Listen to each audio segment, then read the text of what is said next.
돈이 증발하는 속도가 얼마나 빠를까요? 상상해보세요. 아침에 눈을 떴을 때는 부자였는데 저녁이 되니까 한 푼도 남지 않은 상황을요. 전쟁이 일어난 것도 아니고 자연재해가 닥친 것도 아닙니다. 단지 종이에 적힌 숫자들이 사라졌을 뿐인데 말이죠. 이 숫자의 소멸과 함께 무려 2천억 달러에 달하는 재산이 공기 중으로 날아가 버렸고, 미국은 이후 10년이라는 긴 시간 동안 굶주림과 절망의 늪에 빠져 허우적거리게 됩니다. 도대체 어떻게 이런 엄청난 재앙이 벌어질 수 있었는지 지금부터 그 충격적인 진실을 낱낱이 파헤쳐 보겠습니다. 1922년 세계는 완전히 새로운 모습으로 탈바꿈하고 있었습니다. 세계대전의 포성이 멈추고 나서 공장들은 더 이상 살상 무기를 찍어내지 않았어요. 토스터, 진공청소기, 냉장고 같은 가정용품들이 컨베이어 벨트 위를 흘러갔습니다. 뉴욕 맨해튼의 마천루들은 서로 경쟁하듯 구름을 찌를 기세로 솟아올랐어요. 재즈라는 새로운 음악 장르가 미국 전역을 휩쓸었습니다. 마치 오늘날의 소셜미디어처럼 말이죠. 어디를 가든 들렸고 모든 사람이 빠져들었습니다. 작동 원리는 아무도 제대로 이해하지 못했지만 그건 중요하지 않았어요. 사람들은 그저 리듬에 몸을 맡긴 채 미래에 대한 걱정을 선율 속에 묻어버렸으니까요. 경제는 폭발적으로 팽창했어요. 사람들은 진심으로 이 황금기가 영원히 이어질 것이라고 확신했습니다. 심지어 경제 전문가들조차 앞으로 최소 10년간은 이 성장세가 계속될 것이라며 장담했죠. 이런 놀라운 성장의 중심에는 헨리 포드의 조립 라인 혁신이 자리하고 있었습니다. 모델 T 자동차를 만드는 데 걸리던 시간이 12시간에서 단 90분으로 줄어들었으니까요. 거리는 자동차들로 가득 찼고 도시 풍경이 완전히 바뀌었어요. 말이 끄는 마차 대신 엔진이 달린 기계가 도로를 달리는 새로운 시대가 열린 점이죠. 자동차 공장들은 폭발적인 수요를 감당하려고 하루 종일 쉬지 않고 돌아갔습니다. 석유 산업, 철강 산업, 고무 산업이 연쇄적으로 활기를 띠었어요. 미국 경제는 단순히 규모가 커지는 수준이 아니라 완전히 새로운 형태로 진화하고 있었습니다. 도시들이 전기 불빛과 사치품들로 반짝이는 동안 미국인들은 라디오라는 신기한 발명품에 완전히 매료되었어요. 1929년이 되자 무려 1,000만 가구가 라디오를 소유하게 됩니다. 1,000만 가구가 동시에 같은 음악을 듣고 같은 뉴스를 접하게 된 사실이죠. 라디오는 단순한 전자기기가 아니라 미국 전체를 하나로 연결하는 마법 같은 도구였습니다. 매일 저녁마다 가족들은 라디오 앞에 둘러앉아 뉴스와 음악에 귀를 기울였어요. 미국 역사상 처음으로 전 국민이 동시에 같은 경험을 공유하는 순간이었습니다. 놀랍게도 도시가 번영의 축제를 즐기는 동안 시골 지역은 완전히 다른 현실을 마주하고 있었어요. 전쟁 기간에 돈을 벌었던 농민들은 이제 곤두박질치는 농산물 가격 때문에 심각한 어려움을 겪고 있었습니다. 농업 현대화를 위해 빌린 돈은 부담으로 돌아왔고 반짝이는 새 트랙터도 그들을 구원하지 못했어요. 오히려 파산을 앞당기는 결과를 낳았습니다. 농장 경매 소식이 시골 곳곳에서 들려왔어요. 3대에 걸쳐 가족이 지켜온 농장들이 하루아침에 타인의 소유가 되었습니다. 농민들은 더 나은 삶을 찾아 도시로 향했지만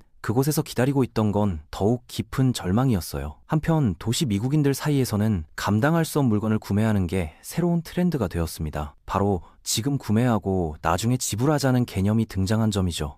할부 판매의 시대가 시작되었어요. 라디오를 원하시나요? 할부로 구매하세요. 자동차가 필요하세요? 할부로 사세요. 심지어 개 모자를 만드는 회사의 주식까지 할부로 매입했습니다. 미래에 받을 소득을 담보로 현재의 욕구를 채우는 게임이 본격화된 사실이죠. 은행들은 이 혁신적인 비즈니스 모델에 완전히 매료되어 심장이 뛰는 사람이라면 누구에게나 할부 상품을 권했어요.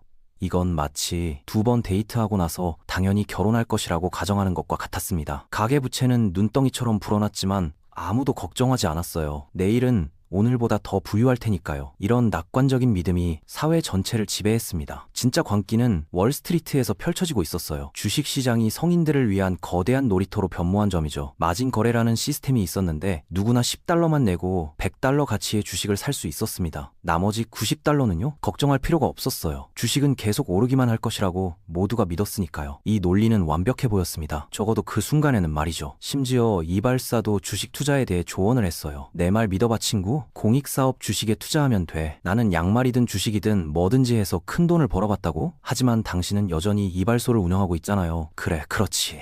하지만 마음속으로는 이미 재벌이야. 이런 대화가 미국 곳곳에서 벌어졌습니다. 전문 지식이나 경험이 없어도 누구나 투자 전문가 행세를 할 수 있다고 생각하는 시대였어요. 이발사와 정육점 주인, 심지어 애완동물까지 주식 조언을 하기 시작한다면 뭔가 심상치 않다는 신호입니다. 구두를 닦는 소년들이 은행가들에게 놓쳐서는 안 될 투자 기회를 추천했어요. 호텔에서 일하는 벨보이는 벤더빌트 가문에게 철도 사업을 접고 연필 제조업으로 업종을 전환하라고 조언했습니다. 세상이 거꾸로 돌아가고 있었지만 누구도 이상하게 여기지 않았어요. 1924년부터 1929년까지 다우존스 산업평균지수는 무려 4배나 상승했습니다. 주가는 중력의 법칙을 완전히 무시하는 것처럼 보였어요. 매일 새로운 최고치가 경신되었습니다. 신문의 경제면은 스포츠 기사만큼이나 흥미진진했어요. 사람들은 아침마다 신문을 펼쳐 자신이 보유한 주식이 얼마나 상승했는지 확인하며 하루를 시작했습니다. 기업의 실제 실적보다 시장 분위기가 더 중요했어요. 그래프의 선이 위로 향하고 있고 내 자존감도 함께 올라가고 있었으니까요. 숫자가 모든 것을 말해주는 시대였습니다. 기업들도 창의력을 발휘했어요. 아무것도 실제로 소유하지 않은 다른 지주회사를 소유한 지주회사를 만들어냈습니다. 그냥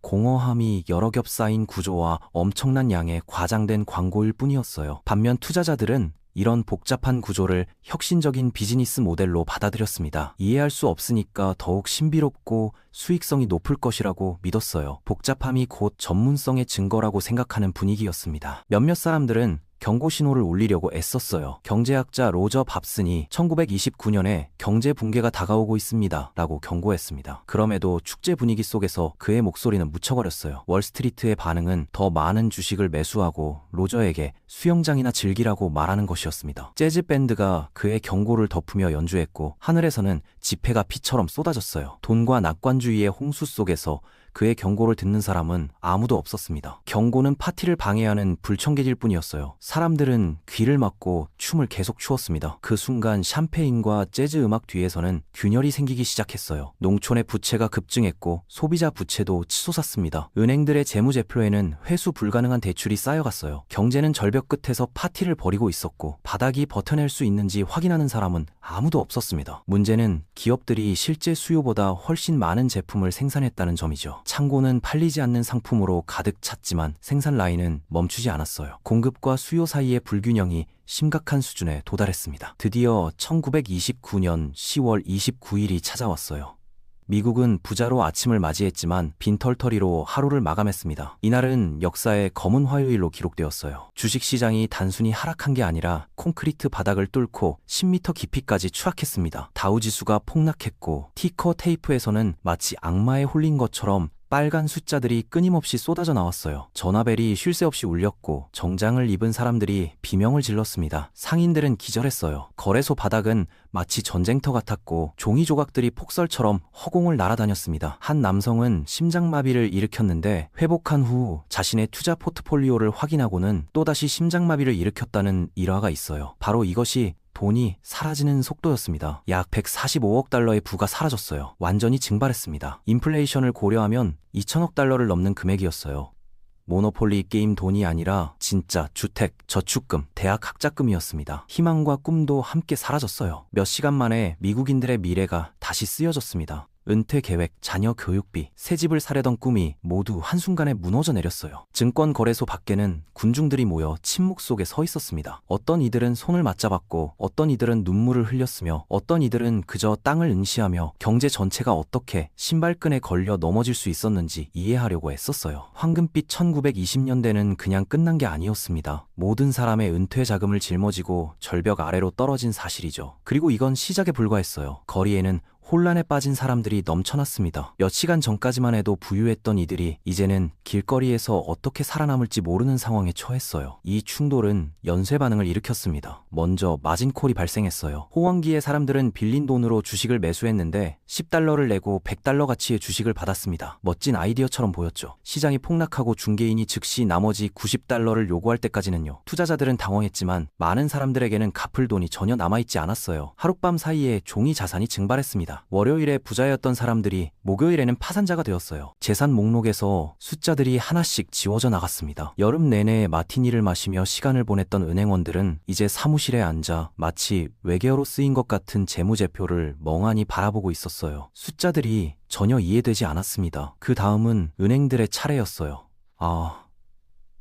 바로 그 은행들 말입니다. 신뢰의 기둥이라 불리던 그 위대한 기관들, 대리석 바닥과 참나무 책상을 자랑하던 곳들이요. 결국 그들도 쓸모없는 종이 조각과 맹목적인 낙관주의 위에 세워진 모래성이었던 사실이죠. 견고해 보였던 기반이 순식간에 무너져 내렸습니다. 주식시장이 폭락하자 은행들은 대출금을 회수할 수 없게 되었어요. 그래서 당연한 결과를 맞이했습니다. 무너진 점이죠. 하나둘씩 문을 닫기 시작했어요. 사람들은 뛰었습니다. 가벼운 조깅이 아니라 빠른 걸음도 아니라 전력 질주였어요. 은행 파산 소식은 들불처럼 빠르게 번졌고 소문만 들어도 사람들은 자신의 돈을 찾으러 달려갔습니다. 군중들이 지역 은행 앞으로 쏟아져 나와 잠긴 문을 두드리며 저축금을 달라고 외쳤어요. 안에서는 은행원들이 진정시키려고 애썼습니다. 여러분의 돈은 완전히 안전합니다.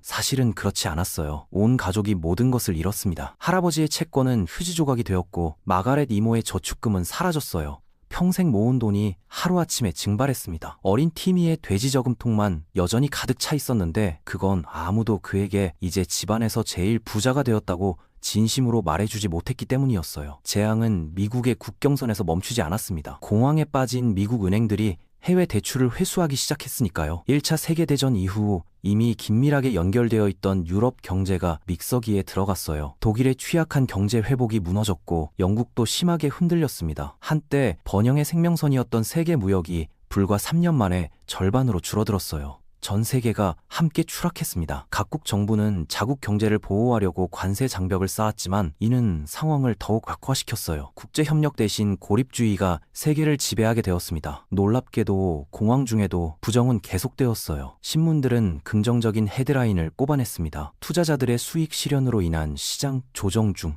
바로 아래에는 빵 한 덩어리를 사려고 결혼 반지를 전당포에 맡긴 남자의 사진이 실렸어요. 정치인들은 최악의 상황이 지나갔다고 주장했습니다. 비단 조끼를 입은 은행가들이 마이크 앞에서 긴장한 미소를 지으며 우리는 매우 건전합니다. 아무것도 타고 있지 않습니다. 라고 말했어요. 허버트 후보 대통령은 라디오 방송에 출연해서 언제나처럼 침착하게 경제가 근본적으로 건전하다고 미국 국민들을 안심시켰습니다. 한편 수백만 명은 텅 빈 저녁 식탁 앞에 앉아 있었어요. 그들은 그 말 중 어느 부분이 자신들에게 도움이 될지 궁금해했습니다. 그럼에도 시스템은 멈추지 않았어요. 비틀거리고 부서지고 모르는 척하면서 계속 앞으로 나아갔습니다. 붕괴는 바닥이 아니었어요. 단지 시작일 뿐이었습니다. 앞으로 10년간 미국과 전 세계를 괴롭힐 대공황의 막이 오른 사실이죠. 황금빛 1920년대의 끝은 어둠의 1930년대의 시작이었습니다. 주식시장 붕괴 이후 실업률은 급속도로 치솟기 시작했어요. 1929년에 3%였던 실업률이 1933년에는 무려 26%로 폭증했습니다. 4명 중 1명이 일자리를 잃은 사실이죠. 공장들이 문을 닫고 기업들이 파산했어요. 일자리를 잃은 사람들은 거리로 나섰고 도시 곳곳에서 빵 배급을 받으려는 긴 줄이 형성되었습니다. 한때 풍요로웠던 미국의 상징이 굶주림으로 바뀌어버렸어요. 사람들은 공원에 천막을 치고 살기 시작했습니다. 이런 판잣집 마을을 사람들은 후버빌이라고 불렀어요. 대통령 이름을 딴 비아냥거림이었습니다. 골판지 상자가 집이 되었고 신문지가 담요가 되었어요. 존엄성을 잃어버린 사람들이 거리에서 하루하루를 연명했습니다. 가족들이 해체되었어요. 남편들은 일자리를 찾아 다른 도시로 떠났고 아이들은 가족에게 짐이 되지 않으려고 집을 나섰습니다. 가정이라는 기본 단위가 무너져 내린 사실이죠. 기차를 타고 떠돌아다니는 불황자들의 수가 급증했어요. 그들은 화물열차에 몰래 올라타 일자리를 찾아 전국을 떠돌았습니다. 농촌 지역도 재앙을 피할 수 없었어요. 1930년대 중반에는 자연재해까지 덮쳤습니다. 가뭄과 먼지 폭풍이 중서부 평원 지역을 황폐화시켰어요. 비옥했던 농토가 사막으로 변했습니다. 먼지 폭풍은 너무나 심각해서 낮에도 어두울 정도였어요. 사람들은 숨을 쉬기조차 힘들었습니다. 먼지가 집 안으로 들어와 모든 것을 뒤덮었어요. 농민들은 더 이상 버틸 수 없었습니다. 그들은 짐을 꾸려 서쪽으로 향했어요. 캘리포니아에는 일자리와 희망이 있을 것이라는 믿음을 안고 말이죠. 하지만 현실은 달랐어요. 캘리포니아에 도착한 이주민들은 지역 주민들로부터 환영받지 못했습니다. 그들을 오키라고 부르며 차별했어요. 일자리는 턱없이 부족했고 임금은 형편없었습니다. 이주민들은 열악한 노동 캠프에서 생활하며 농장 일을 했어요. 이들은 말 그대로 생존을 위해 싸워야 했습니다. 정부는 처음에는 방관했어요. 시장이 스스로 회복할 것이라는 믿음 때문이었습니다. 후보 대통령은 개인의 책임과 자선을 강조했어요. 정부의 직접적인 개입은 미국의 정신에 어긋난다고 생각했습니다. 다만 시간이 지나면서 상황이 나아지지 않자 여론이 바뀌기 시작했어요. 사람들은 정부가 무언가를 해야 한다고 목소리를 높였습니다. 1932년 대통령 선거에서 프랭클린 루스벤트가 당선되었어요. 그는 뉴딜 정책이라는 대대적인 개혁을 약속했습니다. 취임 직후 루스벨트는 은행 휴일을 선언했어요. 모든 은행을 일시적으로 폐쇄하고 건전성을 점검한 후 다시 열게 했습니다. 이 조치는 은행 시스템에 대한 신뢰를 회복하는 데 도움이 되었어요. 뉴딜 정책은 다양한 프로그램으로 구성되었습니다. 공공사업진흥국은 실업자들에게 일자리를 제공했어요. 도로, 다리, 학교, 공원 등 인프라를 건설했습니다. 시민보존대는 젊은이들에게 자연보존 작업을 맡겼어요. 그들은 나무를 심고 산불을 예방하고 공원을 관리했습니다. 사회보장제도가 도입되었어요. 노인과 장애인에게 연금을 지급하는 시스템이었습니다. 이는 미국 사회 안전망의 기초가 되었어요. 노동자들의 권리도 강화되었습니다. 최저임금이 설정되었고 근로시간이 제한되었어요. 노동조합의 결성과 활동이 법적으로 보호받게 되었습니다. 그럼에도 회복은 더뎠어요. 실업률은 여전히 높았고 경제는 완전히 살아나지 못했습니다. 많은 사람들이 여전히 고통받고 있었어요. 뉴딜 정책에 대한 평가는 엇갈렸습니다. 어떤 이들은 정부의 개입이 너무 크다고 비판했어요. 자유시장 경제가 훼손된다고 우려했습니다. 반면 다른 이들은 정부가 더 많이 해야 한다고 주장했어요. 대공황은 단순히 경제적 재앙이 아니었습니다. 그것은 미국 사회 전체를 변화시킨 역사적 사건이었어요. 정부의 역할에 대한 인식이 완전히 바뀌었습니다. 시장이 모든 문제를 해결할 수 있다는 믿음이 무너졌어요. 정부가 경제에 개입하고 사회적 안전망을 제공해야 한다는 공감대가 형성되었습니다. 금융 시스템에 대한 규제도 강화되었어요. 증권거래위원회가 설립되어 주식시장을 감독하게 되었습니다. 은행과 증권 업무가 분리되었어요. 예금자들을 보호하기 위한 예금보험제도가 도입되었습니다. 이런 조치들은 또 다른 금융위기를 막기 위한 것이었어요. 대공황은 전 세계에 영향을 미쳤습니다. 독일에서는 경제적 혼란이 극우 정치 세력의 부상으로 이어졌어요. 히틀러와 나치당이 권력을 잡게 된 배경에는 대공황이 있었습니다. 국제무역이 위축되면서 각국은 보호무역주의로 선회했어요. 이는 국제관계를 악화시키고 결국 제2차 세계대전으로 이어지는 원인 중 하나가 되었습니다. 대공황이 완전히 끝난 것은 제2차 세계대전 때였어요. 전쟁 물자 생산으로 공장들이 다시 가동되었고 실업률이 급격히 감소했습니다. 전쟁이라는 비극적인 방식으로 경제가 회복된 사실이죠. 대공황은 미국 국민들에게 깊은 상처를 남겼어요. 그 세대는 평생 절약과 검소함을 실천했습니다. 물건을 함부로 버리지 않았고 돈을 신중하게 사용했어요. 대공황의 기억이 그들의 삶의 방식을 규정했습니다. 이 재앙은 우리에게 많은 교훈을 남겼어요. 무분별한 투기와 과도한 부채는 위험하다는 것을 보여줬습니다. 금융 시스템의 안정성이 얼마나 중요한지 일깨워줬어요. 정부의 적절한 개입과 규제가 필요하다는 것도 배웠습니다. 사회적 안전망의 중요성을 인식하게 되었어요. 경제적 위기는 언제든 다시 찾아올 수 있습니다. 2008년 금융위기가 그 예시죠. 비록 규모는 달랐지만 과도한 부채와 금융 시스템의 취약성이 원인이었다는 점에서 대공황과 유사한 면이 있었어요. 우리는 과거의 실수에서 배워야 합니다. 경제적 번영이 영원히 계속될 것이라는 착각에 빠져서는 안 돼요. 건전한 금융 시스템과 적절한 규제, 그리고 사회적 안전망을 유지하는 것이 중요합니다. 대공황은 끝났지만 그 교훈은 여전히 유효해요. 역사는 반복될 수 있습니다. 우리가 경계를 늦추지 않는다면 말이죠. 1929년의 붕괴는 단순히 숫자가 사라진 사건이 아니었습니다. 그것은 사람들의 삶이 무너진 비극이었어요. 가족이 해체되고 꿈이 사라지고 희망이 꺾인 시간이었습니다. 우리는 이 역사를 기억해야 해요. 같은 실수를 반복하지 않기 위해서입니다. 경제는 숫자만의 게임이 아니에요. 그 뒤에는 실제 사람들의 삶이 있습니다. 정책 결정자들은 이를 항상 염두에 두어야 해요. 단기적인 이익을 위해 장기적인 안정성을 희생해서는 안 됩니다. 투자자들도 신중해야 해요. 너무 좋아 보이는 기회는 의심해봐야 합니다. 탐욕에 눈이 멀면 위험을 제대로 보지 못하게 되니까요.